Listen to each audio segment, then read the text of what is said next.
Tonight, you will fall asleep to the peaceful story of Saint Francis de Sales, a man whose entire life was shaped by calmness, kindness, and a deep trust in God's quiet presence. His story begins long before he became a bishop, a writer, or a spiritual guide for so many people. It begins in the late 16th century, in a landscape of gentle valleys and high mountains in the region of Savoy, a place where winters were long, villages were small, and the rhythm of life followed the turning of the seasons. The world around him was tense and divided. Arguments about faith echoed across Europe, and many discussions unfolded with harshness and fear. Yet, from this environment, Francis emerged as a rare and steady presence, a voice marked not by force, but by warmth and patience. He was born into a noble family, surrounded by comfort and possibility. His parents expected a future of influence, perhaps in law or public service, and he received an education worthy of those ambitions: classical languages, philosophy, rhetoric, and diplomacy. But beneath all the preparation for a brilliant worldly career, there was something quieter unfolding within him, a longing for a life shaped not by status, but by gentleness. Understanding his character requires beginning here, in the landscape of his childhood, and in the early experiences that formed him long before he became widely known.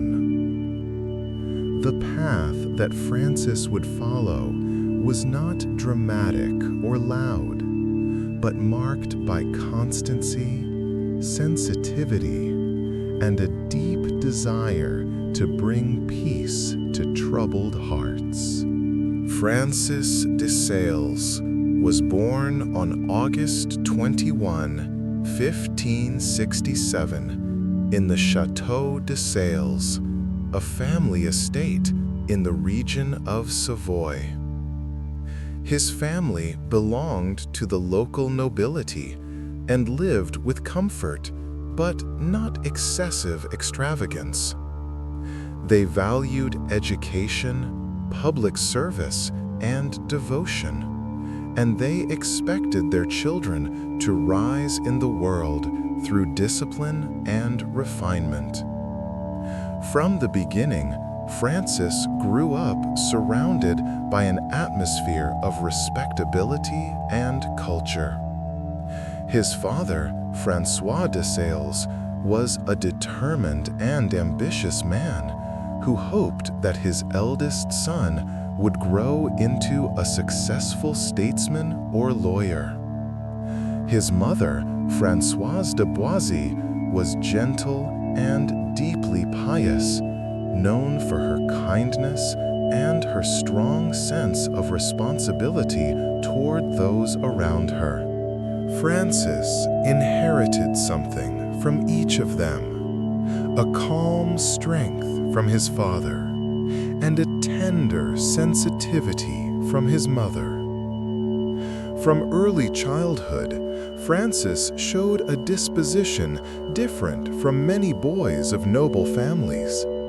He was thoughtful, observant, and unusually compassionate. While other children enjoyed competitive games or displays of physical skill, Francis found himself drawn to quiet activities: reading, reflection, and long moments spent in the small chapel on the family estate. Tutors and relatives often noticed his serene disposition, describing him as a child who seemed older than his age in the way he listened and responded to others. His education was rigorous. Francis learned Latin, Greek, and the foundations of classical literature. He studied rhetoric, philosophy, and the arts, and he quickly developed a reputation for intelligence and eloquence. Yet, academic brilliance was only one part of his personality. He possessed an interior softness, a gentleness that made him approachable. Even as a young boy, people felt at ease speaking to him. He rarely pressured others, rarely raised his voice, and carried himself with a quiet dignity that made a deep impression. When Francis reached his teenage years, he was sent to Paris to continue his studies. Paris, at the end of the 16th century, was a center of intellectual life, but it was also full of tension. The city had experienced waves of religious conflict, and debates about salvation, predestination, and grace were common. Young students, especially those studying theology, often found themselves exposed to intense discussions that could be unsettling. It was in this environment that Francis entered the most painful period of his early life, a spiritual crisis that lasted for months. He came across teachings that suggested that God had already chosen some people for salvation and others for damnation, even before they were born. These ideas, common in certain circles at the time, struck fear deep into his heart. He worried intensely about the possibility that he might be rejected by God, destined for separation rather than communion. The anxiety overwhelmed him. He lost sleep, lost appetite, and walked through the streets of Paris with a heavy heart. The crisis was not about guilt or wrongdoing, but about fear. Fear that no matter how much he loved God, no matter how sincerely he prayed, he might not be among the chosen. This thought was unbearable for a soul as tender as his, and it threatened to extinguish the peace that had always been part of his personality. For a time, Francis lived in a kind of inner darkness, unable to find reassurance. But gradually, something shifted. In a small church dedicated to Saint Etienne de Grèze, he knelt before a statue of the Virgin Mary and spoke a simple prayer. It was not a prayer asking for signs or miracles. Instead, he surrendered himself quietly to the mercy of God. He placed his life, his hopes, and his fears into the hands of divine love. From that moment, the fear began to dissolve. The crisis did not disappear instantly, but the weight slowly lifted. Francis realized that God's love was not a distant or arbitrary force. It was something gentle, patient, and near. This realization left a permanent mark on him. He learned from experience that peace was not found in arguments or theories, but in trusting God with a humble, sincere heart. This episode shaped his spirituality for the rest of his life. He would later teach that holiness was not reserved for extraordinary people or dramatic moments. It was found in calm perseverance, in kindness, in patience with oneself and others, and in choosing peace over anxiety. His own suffering had taught him empathy for anyone experiencing doubt or distress. He knew what it felt like, and he knew how deeply a gentle word could help. When Francis completed his studies in Paris, he returned home changed, not weakened, but strengthened by the crisis he had endured. The experience had awakened in him a profound desire to dedicate his life to God, not through harshness or severity, but through gentleness. It prepared him for the challenges that would come later, when he would be asked to face hostility and misunderstanding with the same serenity he had discovered during those difficult months. From his youth onward, this quiet strength became one of the most recognizable qualities of Francis de Sales, a peaceful heart shaped not by ease, but by having faced fear and learned to trust beyond it. After his studies and inner transformation, Francis returned to his homeland with a heart that was both sensitive and steady. His desire to serve God had grown clearer, and he felt drawn toward the priesthood. His father had other plans, hoping for a career in law and public life. But over time, through patient conversations and the quiet support of his mother and spiritual guides, Francis's vocation was accepted. He was ordained a priest, not as a man seeking status, but as someone who wished to bring peace to troubled souls. Not long after his ordination, a difficult and delicate mission appeared before him. In the region of Chablais, near Lake Geneva, the Catholic faith had almost disappeared.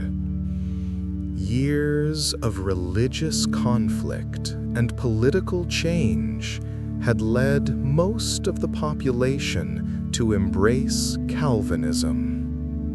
Catholic churches were nearly empty. Many priests had left. For those who remained faithful, it was a time of isolation and fear. The area had become a symbol of loss and division. It was to this place that Francis was sent. The mission seemed nearly impossible.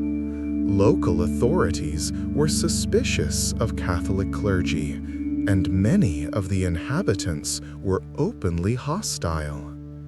Some warned Francis that going there was dangerous, that he risked rejection, insult, or even physical harm. But Francis was not motivated by confrontation.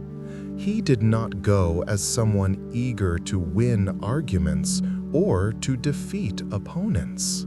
He went as a shepherd, searching for those who had drifted away, carrying with him a firm decision to use only patience, clarity, and kindness.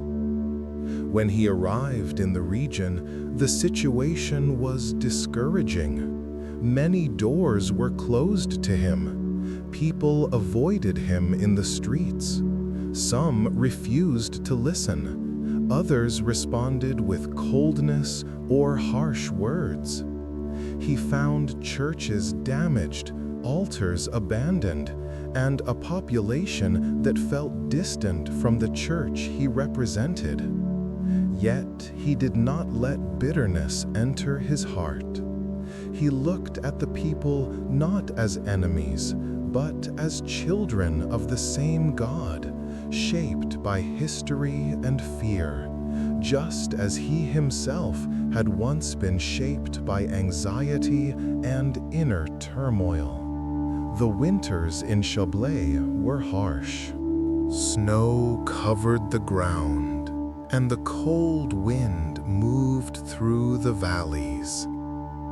Francis walked long distances, sometimes alone, following narrow paths between villages.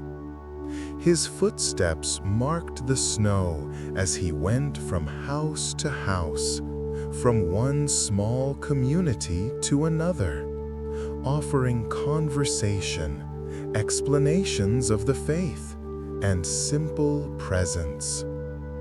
Many did not welcome him, but he returned, slowly, gently, with the same quiet perseverance. One of the most characteristic aspects of his mission in Chablais was the way he adapted to the resistance he met. When people refused to come to church or to listen to him preach, he found another way to reach them. He began to write short texts explaining the faith with clarity and charity, answering objections calmly and without insult. These texts were copied and placed under doors, slipped into corners where people would find them, or shared discreetly among families. There was nothing aggressive in these writings. Francis did not attack or mock those who believed differently. Instead, he explained Catholic teaching in a way that appealed to both the mind and the heart. His words reflected the same gentleness that had carried him through his own spiritual crisis, a deep trust in God's patience and a refusal to respond to hardness with more hardness. People in Chablais began to notice something different about this priest. He did not shout. He did not threaten. He did not treat anyone as an enemy to be conquered. He listened. He answered questions calmly. He showed respect even to those who strongly disagreed with him. When he was insulted, he did not answer in kind. When his efforts seemed to fail, he did not give up or become bitter. He simply continued, step by step, visit by visit, letter by letter. Over time, this gentle strength began to have an effect. Slowly, hearts that had been closed started to open. Some people who had refused to speak to him at first began to ask questions. Others, touched by his patience, agreed to attend a sermon or a conversation. Families that had been divided by religious conflict cautiously returned to dialogue. It was not a sudden change, not a triumph that appeared in a single moment.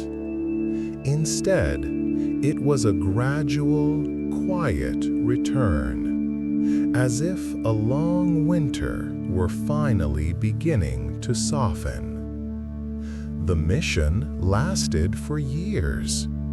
Francis endured fatigue, cold, and disappointment, but the same inner peace that had carried him through his youth guided him now.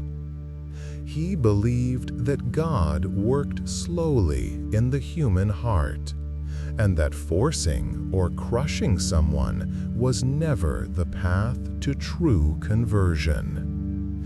His method was simple: speak the truth with clarity, live with integrity, and let charity do its work.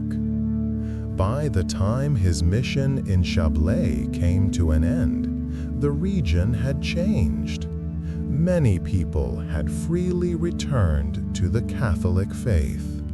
Churches that had been empty were once again alive with prayer. Old hostilities had weakened, and a spirit of reconciliation had begun to grow.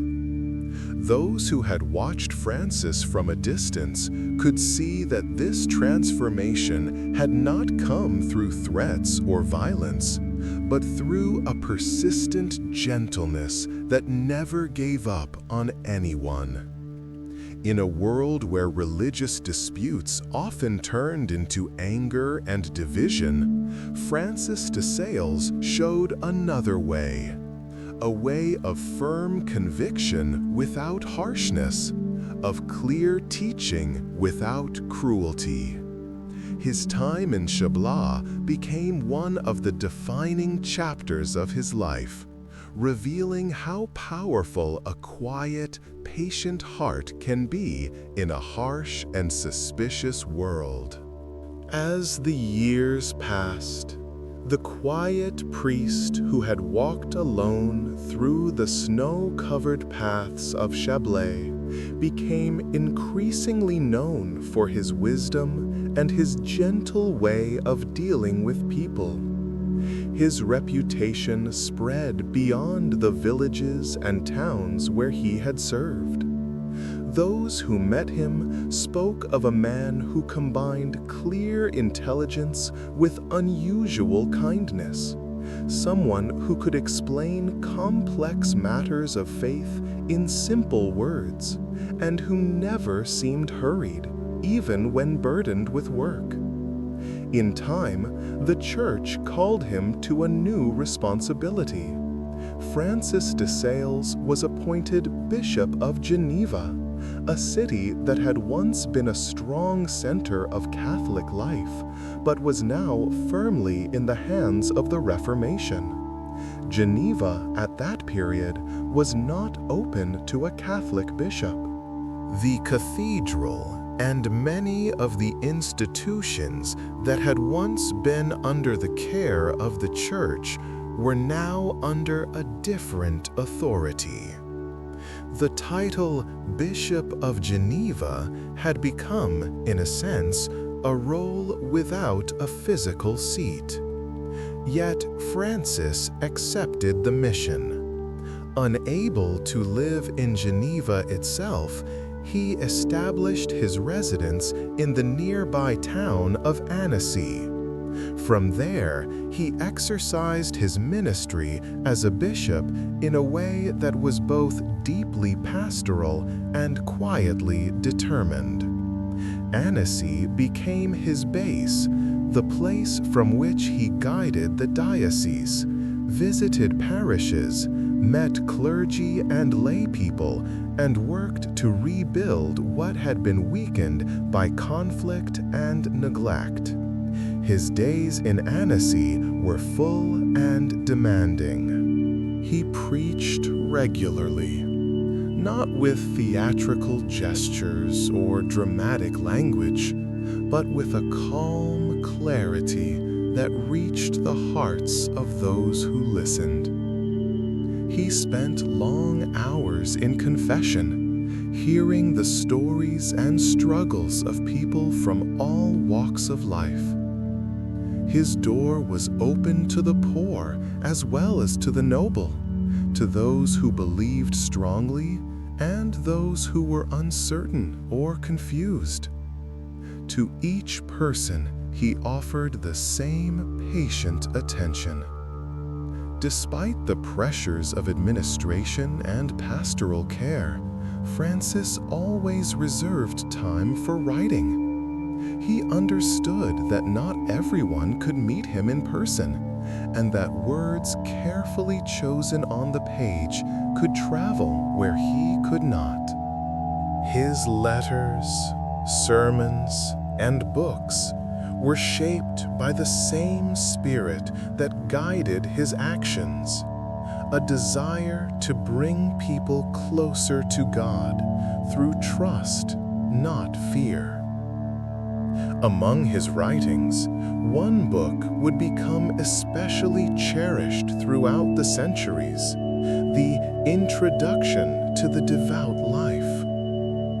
Originally written as a series of letters to a woman seeking guidance on how to live a holy life in the world, the text was later organized and shared with a wider audience. It was not directed at monks or nuns, but at people living in ordinary circumstances, married, working, involved in society. This was one of Francis's most important contributions. He insisted that devotion was not reserved for those who left the world, but was fully possible for those who remained within it. In the Introduction to the Devout Life, he offers advice that is gentle and concrete. He speaks about prayer in simple terms, about the need to be patient with one's own faults, about the importance of small acts of kindness, about controlling anger, envy, or harsh judgments. He does not present holiness as something distant or unattainable. Instead, he shows it as a path made of many small steps taken with perseverance. His tone is never crushing.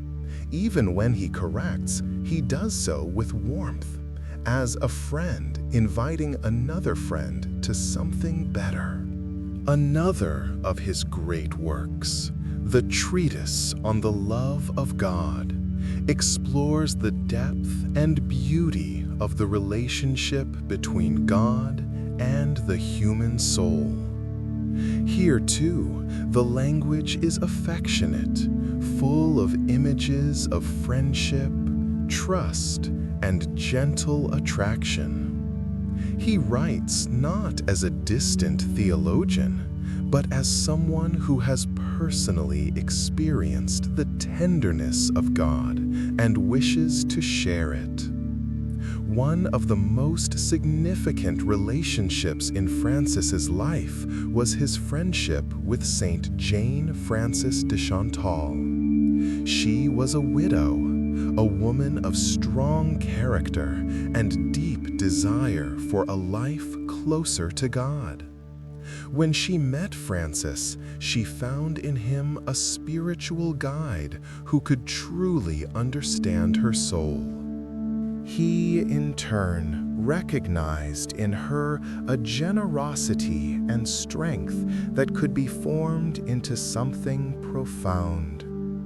Their friendship, marked by mutual respect and spiritual depth, gave rise to a new religious community, the Order of the Visitation of Holy Mary, often simply called the Visitation.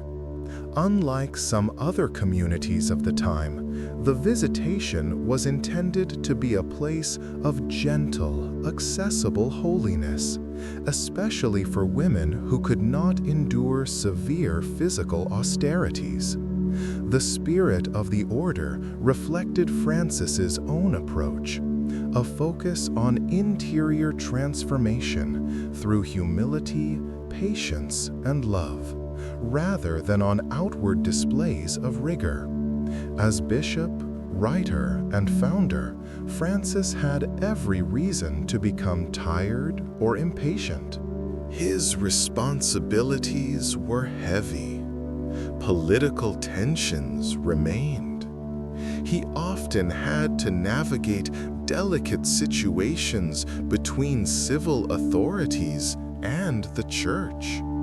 But those who observed him closely saw that he remained remarkably calm. When confronted with anger, he responded with steady composure. When others despaired, he encouraged them softly, reminding them that God's work unfolds slowly and that human weakness was not an obstacle to divine grace, but the very place where grace could act. It was during these years in Annecy that his image as a master of spiritual calm took its lasting form. He did not seek to impress by severity. He did not present the spiritual life as a constant burden. Instead, he proposed a path where love, more than fear, was at the center. His advice to souls could often be summarized in simple invitations. Be patient with others. Be gentle with yourself. Stay faithful in small things, and keep turning your heart toward God, even after failures. This combination of episcopal responsibility, literary gift, and deep interior serenity made Francis de Sales a unique figure in the Church. He belonged fully to his own time, facing the concrete problems of his diocese and his era, but his words continued to speak to generations far beyond his own. In his presence, people felt both challenged and comforted, called to growth, but never crushed by the weight of that call. From Annecy, as a bishop who could not live in his official city, he nonetheless became a shepherd for many, far beyond the boundaries of Geneva.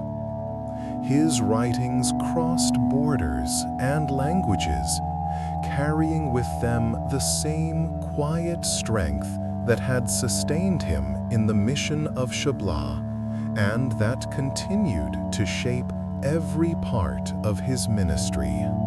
As the years passed, Francis de Sales continued to serve the people of Annecy with the same steady dedication that had marked every stage of his life. He wrote, preached, guided, and encouraged, never allowing the weight of responsibility to harden his heart. Those who worked with him noticed that his manner never changed.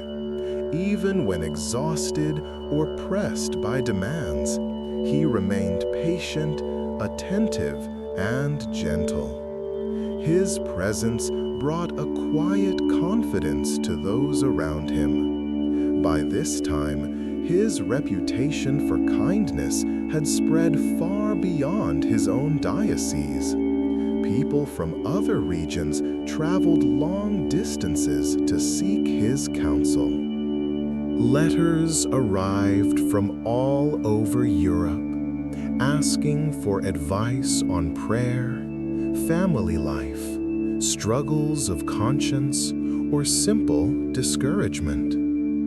Francis answered as many as he could, often late at night, his words carrying the same warmth that people felt when speaking to him in person.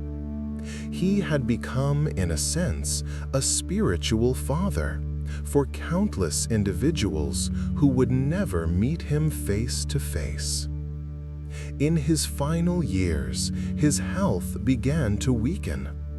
The constant travel, the many responsibilities, and his tireless attention to others had gradually taken their toll. Yet he continued his duties, not with stubbornness, but with a peaceful acceptance. He believed that his life belonged to God, and he offered his remaining strength with the same quiet generosity that had shaped his youth and adulthood. In December of 1622, while accompanying the Duke of Savoy on a journey, Francis stopped in Lyon, where he stayed with the Sisters of the Visitation. There, surrounded by the community he had helped to found, he experienced the last days of his life. He spent time listening to confessions, offering guidance, and speaking with the sisters who loved him deeply. His final hours were simple and unadorned. There were no dramatic scenes, no grand gestures. He suffered a stroke and died on December 28th at the age of 55, with a serenity that reflected the way he had lived. News of his death spread quickly, and the reaction showed how deeply he had touched people. Those who admired his intelligence remembered his clarity of thought. Those who came to him with fears remembered his gentleness. Those who worked alongside him remembered his calm leadership. And ordinary people who had encountered him only briefly recalled how he listened to them as if their concerns mattered more than his own. His goodness was universally recognized, not as a distant ideal, but as something tangible and real.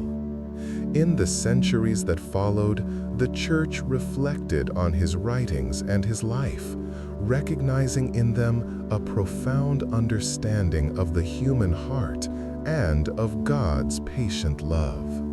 In 1877, he was declared a Doctor of the Church, a title given to those whose teachings carry exceptional insight and enduring value. His Introduction to the Devout Life and Treatise on the Love of God continued to guide people long after his own time, offering a path of holiness that is simple, gentle, and accessible. Francis de Sales left behind a legacy marked not by force or triumph, but by a steady, unmistakable peace. He showed that true strength does not need to be loud, and that deep faith can flourish in kindness. His life became a reminder that goodness, when lived consistently, has a quiet power of its own, one that endures long after the person is gone. As this story draws to a close, the image that remains is one of calm perseverance.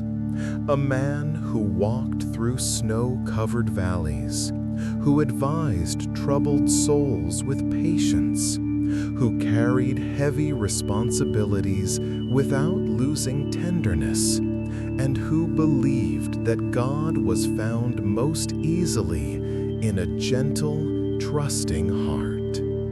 His legacy invites the same quiet reflection. It lingers softly, like the last light of day settling over the hills of Savoy, steady, warm, and peaceful. Let his story rest here, in this calm ending, where the noise of the world grows distant and only a sense of quiet remains.